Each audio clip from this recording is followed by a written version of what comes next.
Hello friends, स्वागत है आपका टारगेट शॉर्ट हैंड क्लासेस में। आज हम लोग लिखेंगे 80 शब्द प्रति मिनट की गति से मैटर, जो आपकी आज क्लास नंबर 4 है। डेली हम आपको एक डिक्टेशन दे रहे हैं, उसी क्रम में आज क्लास नंबर 4 80 शब्द प्रति मिनट की गति से मैटर शुरू होगा 5 सेकेंड बाद। स्टार्ट। भारत की गिनती विश्व की सबसे तेजी से उभरती अर्थव्यवस्थाओं में की जाती है। विकास की यह यात्रा सड़कों, इमारतों, डिजिटल सुविधाओं, वैश्विक निवेश और सकल घरेलू उत्पाद जैसे मानकों के आंकड़ों से मापी जाती है, मगर इस चमकदार तस्वीर के पीछे एक ऐसा प्रश्न लगातार अनुत्तरित है जिसे अनदेखा करना अब संभव नहीं है। यह सवाल है, क्या देश की महिलाएं इस विकास यात्रा में समान रूप से सहभागी हैं? यदि नहीं, तो क्यों? यह मसला केवल आर्थिक नहीं बल्कि सामाजिक न्याय और राष्ट्रीय प्रगति की नींव से जुड़ा है। यह सच है कि हाल के वर्षों में महिलाओं की शिक्षा में उल्लेखनीय वृद्धि हुई है। विद्यालयों और महाविद्यालयों में छात्राओं की संख्या कई स्थानों पर छात्रों से अधिक है।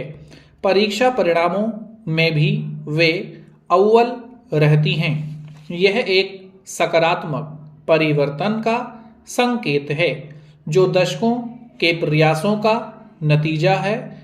इसके बावजूद जब शिक्षा से रोजगार की ओर बढ़ने का समय आता है, तो कार्यबल में महिलाओं की उपस्थिति बहुत कम नजर आती है।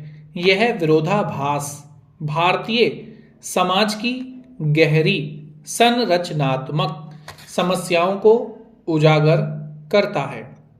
आवधिक श्रम बल सर्वेक्षण 2024-25 के अनुसार भारत में महिलाओं की श्रम भागीदारी दर लगभग 33% के आसपास है, जबकि पुरुषों की भागीदारी दर 55% से अधिक है।